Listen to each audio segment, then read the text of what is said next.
We're going to go to Lebanon now, and I just want to begin by giving the rough overview of what happened yesterday at 3:30 p.m. on Tuesday local time in Lebanon. In the middle of the day, after school kids get out of school, after jobs are finished, after people are in grocery stores, and it's the busiest time on the streets, simultaneously, thousands, as many as 3,000 or more pagers associated with Hezbollah and their bureaucrats and their broad social network. It wasn't a target that was aimed directly at fighters. You see lots of footage of these going off in supermarkets, on the bus, on the street, in people's houses. 2 children were killed, 2,800 wounded, 300 critically wounded, 2 healthcare workers killed in the hospital because their pagers went off in the hospital.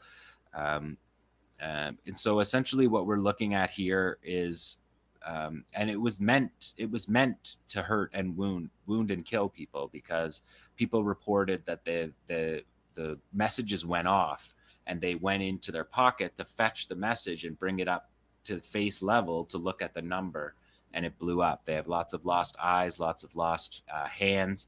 And again, this is not aimed at the military cadre. We've seen all over the 3 main places all kinds of civilian bureaucrats within the Hezbollah, the government. They're in parliament. They have a massive social apparatus. They have a sporting and health apparatus. And so this targeting is something that the West is bragging about, and the journalists in Israel are bragging about, because it is obviously a significant security breach for Hezbollah. It appears to be a supply chain attack, intercepting the devices at some point in the supply chain and planting explosives in it. Explosives can be like a PETN explosive, could just be a couple of grams. So it can be something that makes it through the scans, makes it through the security checks, and is embedded in in the batteries of these pager devices. Hezbollah uses pager devices as a low-tech solution to avoid cell phones and telephone network in general. And it has been a highly effective system until this operation. But the tech supply chain is a complicated and convoluted supply chain, and there's many vulnerabilities in it. And as we've seen, we'll talk more in the discussion about it, but even the companies that are connected to it are saying they didn't actually make the devices, that they're other companies, maybe front groups or just other smaller companies. All this information will come out in the coming days, so we won't get too much into that. But then today, so yesterday's attack is in the middle of the day when kids are getting out of school. Today, they attacked the walkie-talkie system, and they attacked it at the funerals for the people who died yesterday. So the walkie-talkies go off at the funerals and kill people who are at the funerals. We have 9 killed as we're coming on air, but again, these numbers, by the time we say them, are going to be out of date. But again, you're seeing many killed and hundreds wounded by this attack by Israel. That is presumably them pulling a kill switch on a network that they were already in. And I think the second with the walkie-talkies shows that it was either outed, their network was either outed, and this is the kill switch to destroy the evidence and to wound the people, and attempt to see who got wounded, and use that as intelligence. We know that there's been an intelligence breach in Hezbollah. The assassination of Fouad Shukr in the Dahia a couple months ago was a security breach that Hezbollah did not expect. And in the coming days, I think we'll learn a lot more about this. Nasrallah is supposed to speak tomorrow, and he'll give us the take from the party and how they're approaching it.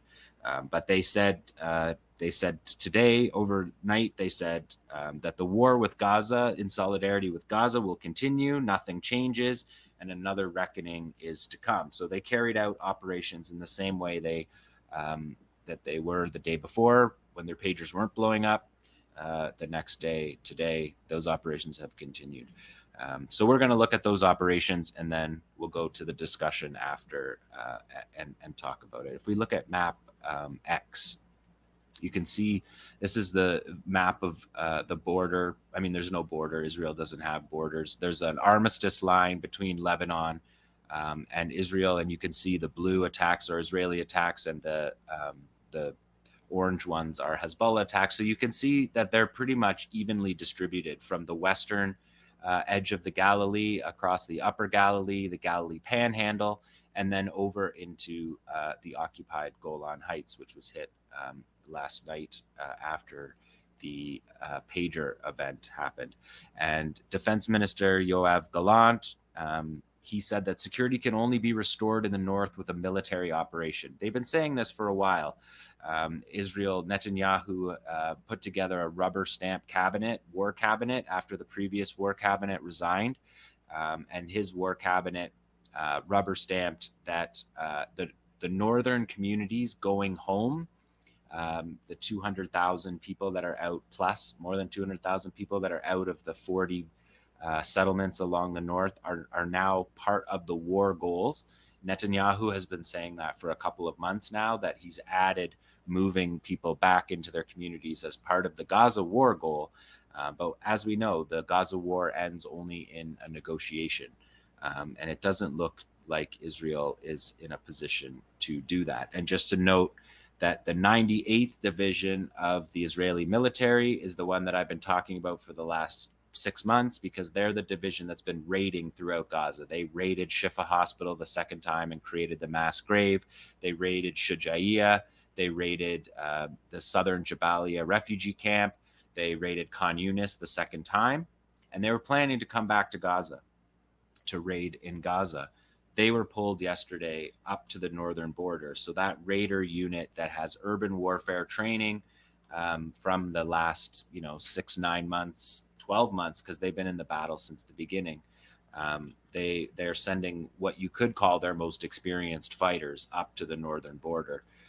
So when we watch the war of attrition in Gaza, we'll keep our eyes peeled on that too, because that's an interesting development, because they're the Israelis' most battle-tested units. So let's look at number 10 tomorrow. This is a Kornet anti-tank guided missile strike here on a Israeli convoy. You can see the convoy going up the hill there, Hezbollah tracking it. This is in the Sheba Farms, occupied Sheba Farms, Israeli occupied territory from Lebanon that didn't come back during the Israeli pullout in 2000. And you can see the Kornet anti-tank, the Iranian version of the Kornet anti-tank guided missile here chasing. The field report on Saturday, this attack's from Saturday, it identified that as a Merkava. I'm not sure that it's a Merkava. It's difficult to see at the time of day and the distance that this is shot at. These Kornet anti-tank guided missiles, they can travel between 5 to 7, and they're better ones up to 10 kilometers. So it's difficult to get camera work, and that's the difference between these videos and the videos we see from Gaza, of course, where you get the intimate, like we just saw from 𝐓𝐡𝐞 𝐄𝐿, where they're basically spitting distance from the tank. These are long distance operations that Hezbollah is carrying out, and this is one of 800 anti-tank guided missile strikes that they've carried out since October 8th in support of Gaza. If we look at number 11, this is the first time we've seen this rare use of the 𝐓𝐿𝐴. We saw this system. This is a wire-guided anti-tank missile system. We saw it used in Gaza. Islamic Jihad has one. 𝐓�أ 𝐞𝐿 has one. And there's an Iranian version of it. It's a Soviet weapon. And you can see on this video, that's a cherry picker. The Israelis are using these cherry pickers, the crane, the lift there, because they can't send their workers up to fix these technical gear that Hezbollah keeps destroying. They can't get their people up there. They can't get their soldiers up there. Their soldiers have withdrawn more than 10 kilometers from the border to be out of distance of these anti-tank guided missile strikes that we've been watching since October. So this is the first time we've seen the 𝐓𝐿𝐴 used in Lebanon, and the Iranian version's called the Rad. It's a wire-guided anti-tank missile system, and there's 3 of them that you're watching here. And this is part of the ongoing blinding operations shaping the battlefield for the war to come. And that's what Israel's doing with its detonating the pagers, is attempting to shape the battlefield. And this is happening on the northern border as well. And all of these Israeli positions are coming under attack just constantly, because the Hezbollah attacks are not on civilians. They're on military positions. So if we do number 12 tomorrow, we can. These are Shahed 101s. These are the drones that Hezbollah has been using recently. These are fiberglass. They're lighter. They're electric. They don't make the lawnmower sound. They don't have wooden propellers. They have plastic and fiberglass propellers. And this is something we've been seeing for the last couple weeks. And Hezbollah is showing us settler cameras showing these flying across Lebanon. If we flip to the next one tomorrow, you can see the I stitched together number 13, a series of civilians showing these, and you can see them flying across. They fly low, they fly slow, they vex Israeli missile defense systems, and that's what you're watching. People just with these cameras here, watching them fly low and slow over their heads, aimed at their explosive-laden one-way attack drones. They are precision guided. And they hit their targets, and the Israelis are unable to deal with them. You don't hear sirens in these videos. They're not tripping sirens.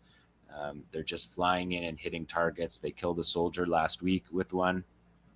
And it's something that we saw several other types of drones being used throughout the war, but these Shahed 101s are interesting. And again, these are targeting bases. That was a targeting of the 210th division base. So interesting to see that. We don't bring too many of these civilian camera ones, but these drone footage of shot by the civilians is really interesting. Okay, let's look at number 14, because this is a first person view drone. They're doing these loading up these drones with a camera to take us on the ride and take them for the aim. So you can see this is a quadcopter. You can see the propellers there, and they can aim it at the exact spot. We're going to show a second camera here from the side, because they've been sending in, I think that's a camera from the ground, but in the next couple, you're going to see that they've been sending in second drones to capture the first drone. If we look at number 15, it's a good example of it, of this one here. You can see we're going to watch this one come in and hit a radio frequency jammer, which is part of a genre of videos that I bring to you that are videos where Hezbollah targets the device that's supposed to prevent the drone that hits it from hitting it. And so that's what we're going to see here. And then right after they move in on this one, you're going to see a second shot. See, there's the RF jammer that jams, that signals jamming to prevent the signals that the drone fly on. So that should drop the drone. It should scramble the drone. It should misguide the drone. Here's the second drone that they have coming in after, and you can see the damage on the right hand side there. So they're sending multiple drones to shoot the scene of their drone swarms. And when we saw those Shahed 101s, I forgot to mention, we saw them taking off as a drone swarm. And that's something that we've seen as a tactic used increasingly, where we use where they use multiple drones to carry out these operations. If one gets taken down, a second one's on its way. And that's why when we saw the launch, we saw it three ways. We saw three be launched. And so these drone operations, where was the number? It's 215 drone operations, not drones operations. So if it's a drone swarm, that counts as one operation for Hezbollah, and they count their rockets the same way. There's been more than 1,000 rocket attacks, and the number of rockets is something like 10,000 just since January, which is what we're going to look at next after this. After we see this side view, you can see it burning there in the right hand corner, the drone giving us footage. So they're sending a camera crew along, and then that drone itself becomes an attack drone. It turns around and goes back, and it's also explosive laden, and it attacks. So these attacks have been escalating. We can do number 16. They've been escalating on the north Hezbollah has been escalating gradually. Here we're seeing buried launchers. I've shown you a bunch of Katyusha launchers that were truck mounted. But here we're seeing a much safer version and something that they have many of, which is these buried launchers. It's much safer for the launch crew that you just saw there using the launch controller. It's much safer for him. There's no metal, truck to be seen to be picked up by drone footage or whatever. And we saw that these rocket bursts was 8x4. The way the Katyusha launchers, multiple launch rocket systems, 8 across, 4 down, so they can launch 32 in one barrage. And the Israeli military said there was 150 rockets fired on Sunday. And just to put that into perspective, as I said, there you can see the 32 again, and this is a buried launcher. So it's a lot safer for the operator, and it's a lot more likely that you're going to conceal it after you launch and not get it hit. These are also targeting military bases. This is an attack on the first one was attack on the Philion base, which is an emergency warehouse of the 210th Division. It maintains, it's a maintenance and logistics center, and it's located 15 kilometers from the border. So they're moving back, but these are targeting bases. Hezbollah has killed less than 10 Israeli civilians. The Majd al-Shams incident, we'll leave out because it's unconclusive what happened at that event. And that is not something that Hezbollah would target, but it was something that Israel took advantage of to make a story of it. But even the 12 that died there more than doubled the number of civilians killed. And so you can see this is civilian footage of the Iron Dome trying to deal with that 32 rocket barrage on this base. And the numbers have gone up. There's a good shot of them taking off the buried launcher. The numbers have gone up. August was 1,300 rockets fired, more than 50 a day, according to Shabak, Israel's internal security service, and more than 8,000 rockets in 2024, which is more than double the July war, which was sort of the rocket war standard. And it's a significant number of rockets. But when Israel, if Israel's pushing for an open war by setting off these pagers and carrying out mass attacks on civilians and killing civilians all over Lebanon, it's not in the south, it's not in the south of the Litani. The phones, the pagers, the walkie-talkies are blowing up all over Lebanon. If they're trying to escalate this war, their war planners are expecting 5,000 rockets in a day. So what Hezbollah has been doing since January is the type of numbers that Israel would get in a less than 36-hour period, according to the way they believe that war is going to be fought. So that's something to keep in mind. And again, not targeting civilians. 422 evacuated settlements, 1,350 border sites, 250 military sites, 450 military barracks, and 200 military bases. That's the targets. They don't target civilians, unlike in Gaza, where the Israelis are massacring civilians as their war aim.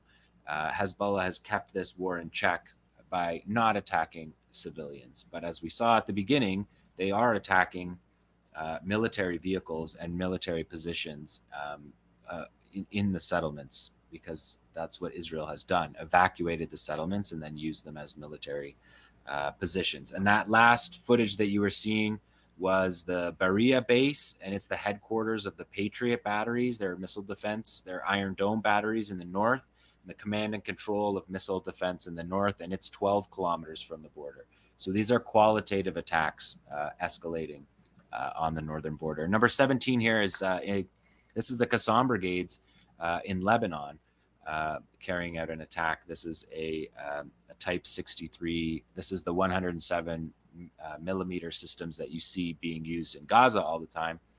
This is the Qassam in Lebanon.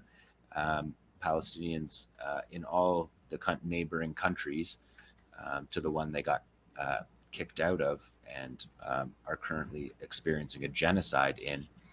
But the fighters of 𝐓𝐡𝐞 in southern Lebanon targeted the 300th Western Brigade Division headquarters. So this is in the Western Galilee, with a missile salvo consisting of 30 a rocket salvo with 30 rockets. The brigade's artillery position, its maintenance center, and its concentration of enemy forces. So 𝐓𝐡𝐞 in Lebanon, that is something to note. We haven't brought you footage from them before, so I wanted to bring that into this particular operation. You can see the multiple rocket launcher. That's the same type of system that was in Gaza previously, but we've seen that they've been hit pretty hard, and the 107 millimeter rocket artillery has been fired by makeshift launch pads, which work just as well. If you get the angles on them, they work just as well as these metal casings. So that's 𝐓𝐡𝐞 in Lebanon. And now one more for you here from Lebanon. This is a really weird story that probably would have just fallen through the cracks, but Hezbollah stepped up and gave us the second half of the story. So on Sunday morning, Sunday late morning, leaflets were dropped. If we show 18A here, these leaflets were dropped by the Israeli military over Lebanon, over the village of Al-Wazani, in Lebanon, in the Galilee Panhandle, at the node between the Galilee Panhandle and the Upper Galilee, showing a grid map. This is the genocide grid map from Gaza. There has been no evacuation notices in Lebanon. Israel hasn't done that. Hezbollah has moved people out of the south, out of the areas below the Litani River voluntarily. But there hasn't been these grid maps that are associated with the genocide and the ethnic cleansing in Gaza, forcing people to go to move based on these number grids. And that sign says, the notice says, which is signed by the Israeli Defense Forces, it says, all residents, Hezbollah is firing from your area. You must leave your homes and move north by 4 p.m. and not return to this area until the war is over. All who are present in the area after 4 p.m. will be considered terrorists and you'll be slaughtered. That's the diplomatic language from this. And obviously, when these landed, people in Lebanon took a picture of them. And it wasn't clear at the time on Sunday what the scope of this was. If it was an Israeli operation, what the scope of it was. We've never, like I said, we have no examples of these evacuation order leaflets being dropped on Lebanon, but this is a tool that has been used repeatedly in Gaza. We've watched it for these 11 months in its brutality. This is the way that it's done. So the Israeli media started to comment on these stories and forced the IDF to comment. And the IDF said that they would investigate. And now if we look at number 18 here, on Monday, Hezbollah released a video of these guys here picking up these leaflets and loading them onto their quadcopter, not military, their quadcopter drone. So you can see that's the leaflets. And so what we're seeing here, we didn't understand the scope of it until Hezbollah showed us this. But this is the unit with the commander. We blurred them out. Great job by Tamara, because we can't show their faces on YouTube. So we don't. But you can see that they're just putting their faces right into the camera, exposing exactly who they are and who is doing this. You can see them loading up the essentially the servo motor on the drone that acts essentially like a grenade launcher is taking these leaflets. And so this is the first time we saw the scope of this operation that this rogue commander is carrying out. And look what it is. It's flying over a group of 20 farmers who are farming their land. And it's presumably a petty commander who's mad that Israelis are all, 200,000, at least 200,000 Israelis are evacuated from 40 plus settlements, according to the National Emergency Management Agency in Israel. So this is just a single drone dropping these flyers over these people working in their garden, working in their fields. And Hezbollah shot it down, took the film, released the film, and showed us this, and just showed the rot in the command and control system of the IDF that we've seen carrying out the crimes all over Gaza.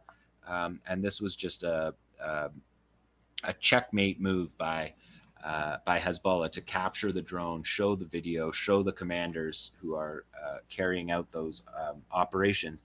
Because essentially what he's doing, that commander is doing a localized genocide, a localized ethnic cleansing. He's taking the Gaza war paradigm, disgusting paradigm, and bringing it and trying to apply it himself in his unit to get to terrify those farmers that he's been watching them farm their fields, and they're defended by Radwan units in the area, and they just got petty. That we've seen the Israelis do petty things on the north. We saw them a few months ago, if people remember, when there was fires in northern Israel. The Israeli soldiers were firing tray buckets of fire over the border to try to start fires, and throwing like fired paper out of the catapult over the border. So just that story would have probably slipped through the news because of everything that's happened since then. But recording that for history is, I think, a really important thing. So I'm glad we did that, and thanks to Tamara for doing that blurring. It's a hassle, but it's very worth keeping that video online. So that is Lebanon.